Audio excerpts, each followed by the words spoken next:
Good morning all of you. आज हम बात कर रहे हैं भारतीय संविधान की प्रस्तावना के बारे में। Preamble of the Indian constitution भारतीय संविधान की एक प्रस्तावना भी है और भारतीय संविधान की प्रस्तावना की विशेषताएं भी अनेक हैं, जिनके बारे में आज हम चर्चा कर रहे हैं। सबसे पहले अमेरिका के संविधान में प्रस्तावना को शामिल किया गया था, या हम ये कहें कि भारतीय संविधान में जो प्रस्तावना का कंसेप्ट हमने लिया है वो हमने अमेरिका के संविधान से ही लिया है। प्रस्तावना जो है वो संविधान का एक परिचय और भूमिका होती है और इसमें संविधान का पूरा सार होता है। भारतीय संविधान की जो प्रस्तावना है वो पंडित नेहरू के द्वारा बनाए गए उद्देश्य प्रस्ताव पर आधारित है, जो कि 13 दिसंबर 1946 को संविधान सभा के सामने पंडित नेहरू ने उद्देश्य प्रस्ताव रखा। वही उद्देश्य प्रस्ताव की जो मुख्य बातें हैं वो भारतीय संविधान की प्रस्तावना में निहित है। और 22 जनवरी 1947 को पंडित नेहरू के द्वारा पेश किए गए उद्देश्य प्रस्ताव को संविधान सभा ने स्वीकार कर लिया था। भारतीय संविधान की प्रस्तावना में अब तक केवल एक संशोधन हुआ है और उस संशोधन के द्वारा प्रस्तावना में 3 शब्द जोड़े हैं, जिनमें समाजवादी, पंथ निरपेक्ष और अखंडता शब्द जोड़े गए हैं। भारतीय संविधान की प्रस्तावना में जो संशोधन हुआ वह 42वें संविधानिक संशोधन 1976 में हुआ था और इसमें 3 शब्द समाजवादी, धर्मनिरपेक्ष और अखंडता जोड़े गए थे। भारतीय संविधान की प्रस्तावना को अलग अलग विद्वानों ने अलग अलग नाम दिया है, जिनमें ठाकुर भार्गवदास ने संविधान की प्रस्तावना को संविधान की आत्मा कहा कि यह तो संविधान की आत्मा है। N.A. पालकीवाला ने प्रस्तावना को पहचान पत्र कहा कि यह एक आइडेंटिटी कार्ड है, पहचान पत्र है। K.M. मुंशी ने प्रस्तावना को संविधान की जन्म कुंडली कहकर पुकारा है। तो इस प्रकार से अलग अलग विद्वानों ने संविधान की प्रस्तावना को अलग अलग नाम भी दिए हैं। भारतीय संविधान की जो प्रस्तावना है वो वर्तमान में इस प्रकार से है। हम भारत के लोग भारत को एक संपूर्ण प्रभुत्व संपन्न, समाजवादी, पंथ निरपेक्ष, लोकतंत्रात्मक गणराज्य बनाने के लिए तथा उसके समस्त नागरिकों को सामाजिक, आर्थिक और राजनीतिक न्याय, विचार, अभिव्यक्ति, विश्वास, धर्म और उपासना की स्वतंत्रता, प्रतिष्ठा और अवसर की समता प्राप्त कराने के लिए तथा उन सब में व्यक्ति की गरिमा और राष्ट्र की एकता और अखंडता सुनिश्चित करने वाली बंधुता बढ़ाने के लिए दृढ़ संकल्प होकर अपने इस संविधान सभा में आज तारीख 26 नवंबर 1949 को एतद द्वारा इस संविधान को अंगीकृत, अधिनियमित और आत्मार्पित करते हैं। तो इस प्रकार से यह भारतीय संविधान की प्रस्तावना है। भारतीय संविधान की प्रस्तावना से हमें अनेक बातों का पता चलता है, जो कि इस प्रकार से है। भारतीय संविधान की प्रस्तावना से हमें भारतीय संविधान के स्रोत का पता चलता है कि संविधान का जो स्रोत है वह कौन है। भारतीय संविधान की प्रस्तावना से हमें स्रोत का पता चलता है, जिसमें कि जो स्रोत है वो भारत के लोग हैं, क्योंकि भारतीय संविधान की प्रस्तावना के जो आरंभिक शब्द है वो हम भारत के लोग हैं, we the people of India है। तो इस प्रकार से हमें इस बात का आभास होता है कि भारतीय संविधान के जो स्रोत हैं वो भारत की जनता है और साथ में भारतीय जनता के हाथ में ही क्या है, अंतिम शक्ति है। भारतीय संविधान की जो अंतिम शक्ति है, अंतिम जो पावर है, वह भी भारत के लोगों के पास है। इस बात का भी हमें प्रस्तावना से पता चलता है। साथ ही प्रस्तावना से भारत की प्रकृति के बारे में भी पता चलता है कि भारत की प्रकृति क्या है, भारत कैसा देश है। इससे हमें पता चलता है कि भारत एक जो है वो संपूर्ण प्रभुत्व संपन्न राष्ट्र है। इसके साथ साथ ही समाजवादी, पंथ निरपेक्ष, लोकतांत्रिक व गणराज्य देश है भारत। यानी कि भारत की प्रकृति कैसी है, संप्रभु है, समाजवादी है, धर्मनिरपेक्ष है, लोकतांत्रिक है और गणतांत्रिक है। इन सब प्रकृति के बारे में हमें भारत की संविधान की प्रस्तावना से ही पता चलता है।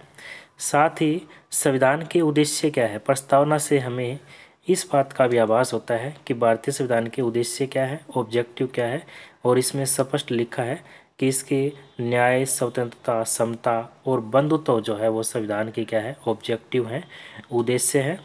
और इसके साथ साथ ये संविधान लागू होने की तिथि का भी हमें आभास होता है, जो कि 26 नवंबर 1949 का उल्लेख भारतीय संविधान की प्रस्तावना में किया गया है। प्रस्तावना में जो मुख्य शब्द प्रयोग किए गए हैं वो इस प्रकार से, भारतीय संविधान की प्रस्तावना में संप्रभुता शब्द का प्रयोग किया गया है, सॉवरेनिटी शब्द का प्रयोग किया गया है। संप्रभुता शब्द से हमारा अभिप्राय है कि भारत जो देश है वो किसी अन्य देश पर निर्भर नहीं है, किसी अन्य देश के नियंत्रण में नहीं है और ना ही किसी बाहरी शक्ति के नियंत्रण में है, बल्कि भारत देश अपना जो फैसला है वह खुद स्वतंत्र होकर लेता है। वह आंतरिक और बाहरी मामलों में भी क्या अपने आप में क्या है, स्वतंत्र है, किसी दूसरे देश पर नियंत्रण नहीं है। इसके साथ साथ ही समाजवादी शब्द का प्रयोग भी भारतीय संविधान की प्रस्तावना में किया गया है, सोशलिस्ट शब्द का प्रयोग किया गया है। और यह समाजवादी शब्द है भारतीय संविधान की प्रस्तावना में 42वें संवैधानिक संशोधन 1976 में जोड़ा गया है। समाजवादी से हमारा अभिप्राय है कि भारत जो है उसकी जो अर्थव्यवस्था है वो कैसी अर्थव्यवस्था है, मिश्रित अर्थव्यवस्था है, मिक्स इकोनॉमी है, जहाँ पर सार्वजनिक और निजी क्षेत्र जो है वो आपस में एक साथ मिलकर काम करते हैं। तो इस प्रकार से भारत एक समाजवादी राष्ट्र है। इसके साथ साथ ही भारत जो है वो धर्मनिरपेक्ष राष्ट्र है। प्रस्तावना में धर्मनिरपेक्ष शब्द का प्रयोग भी किया गया है। धर्मनिरपेक्ष शब्द भी 42वें संविधान संशोधन 1976 में जोड़ा गया है।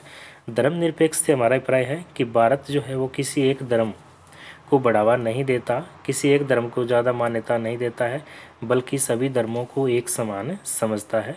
देश में सभी धर्म जो है वो एक समान है और उन्हें सरकार के द्वारा जो समर्थन दिया जाता है वो भी समान ही समर्थन प्राप्त है। किसी भी धर्म को विशेष सहायता देश के द्वारा नहीं दी जाती है। इसके साथ साथ ही भारतीय संविधान के जो मूल अधिकार है उसमें भी धार्मिक स्वतंत्रता का अधिकार जोड़ा गया है और अनुच्छेद 25 से 28 में जिक्र किया गया है। तो इस प्रकार से यह भी भारतीय संविधान की प्रस्तावना में निहित है। साथ ही लोकतांत्रिक शब्द का प्रयोग भी भारतीय संविधान की प्रस्तावना में किया गया है। संविधान की प्रस्तावना में लोकतांत्रिक राज्य व्यवस्था की प्रकल्पना की गई है। यह प्रचलित संप्रभुता के सिद्धांत पर आधारित है, अर्थात सर्वोच्च शक्ति जनता के हाथ में है। लोकतंत्र जो है वो दो प्रकार का होता है, प्रत्यक्ष व अप्रत्यक्ष लोकतंत्र। लोकतंत्र के साथ साथ भारतीय संविधान में गणतंत्र शब्द का प्रयोग भी किया गया है, रिपब्लिक शब्द का प्रयोग भी किया गया है कि हमारा जो मुख्य है उसका चुनाव होता है, वो उत्तराधिकारी नहीं है, राजा महाराजा का शासन हमारे यहाँ नहीं है, बल्कि हमारे जो मुख्य है, जो राष्ट्रपति है, उनका क्या होता है, चुनाव होता है, इलेक्शन होता है। इसके साथ साथ ही प्रस्तावना में जो है न्याय शब्द का प्रयोग किया गया है, जस्टिस शब्द का प्रयोग किया गया है और प्रस्तावना में जो है वो सामाजिक, आर्थिक व राजनीतिक न्याय की बातें की गई है। सामाजिक न्याय से हमारा अभिप्राय है कि हर व्यक्ति के साथ जाति, रंग, धर्म, लिंग के आधार पर बिना भेदभाव के समान व्यवहार जो है वो किया जाएगा। और आर्थिक न्याय से हमारा अभिप्राय है कि आर्थिक कारणों के आधार पर भी किसी व्यक्ति के साथ जो है भेदभाव नहीं किया जाएगा। और राजनीतिक जो न्याय है यानी कि हर व्यक्ति को समान राजनीतिक अधिकार भी प्राप्त होंगे, वहाँ पर भी राजनीतिक आधार पर भी व्यक्ति के साथ भेदभाव नहीं किया जाएगा। इन शब्दों का प्रयोग भी भारतीय संविधान की प्रस्तावना में किया गया है। साथ ही स्वतंत्रता का प्रयोग भी भारतीय संविधान की प्रस्तावना में किया गया है।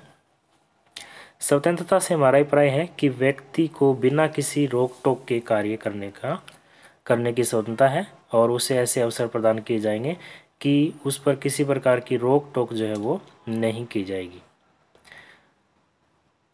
साथ ही भारतीय संविधान की प्रस्तावना में स्वतंत्रता के साथ साथ समता शब्द, इक्वलिटी शब्द का प्रयोग भी किया गया है। समता से हमारा अभिप्राय है कि समाज के किसी भी वर्ग के लिए विशेषाधिकारों की अनुपस्थिति और बिना किसी भेदभाव के हर व्यक्ति को समान अवसर प्रदान करने के उपबंध प्रदान किए जाएंगे।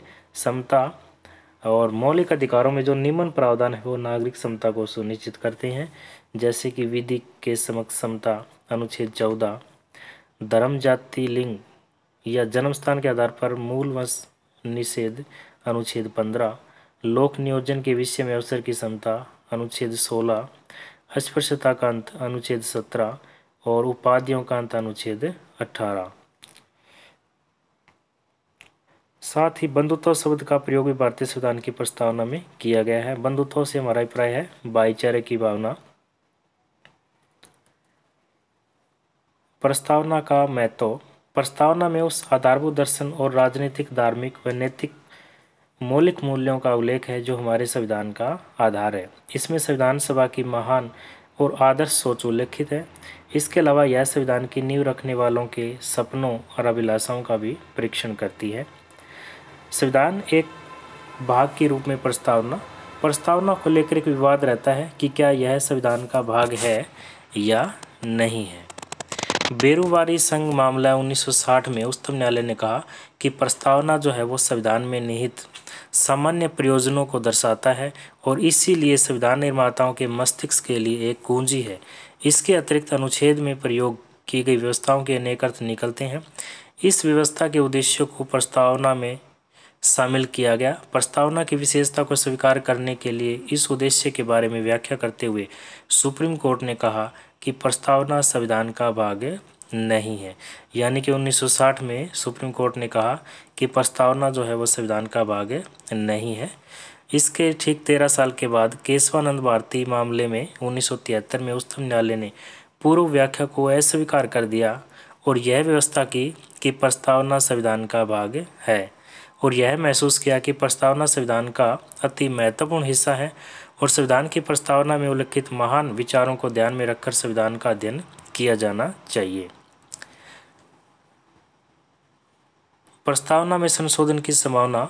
अब तक प्रस्तावना में केवल एक बार संशोधन यानी कि 42वें संविधान संशोधन 1976 में हुआ है और जिसमें 3 शब्द जोड़े गए हैं। समाजवादी, धर्मनिरपेक्ष और अखंडता शब्द भारतीय संविधान की प्रस्तावना में जोड़े गए हैं।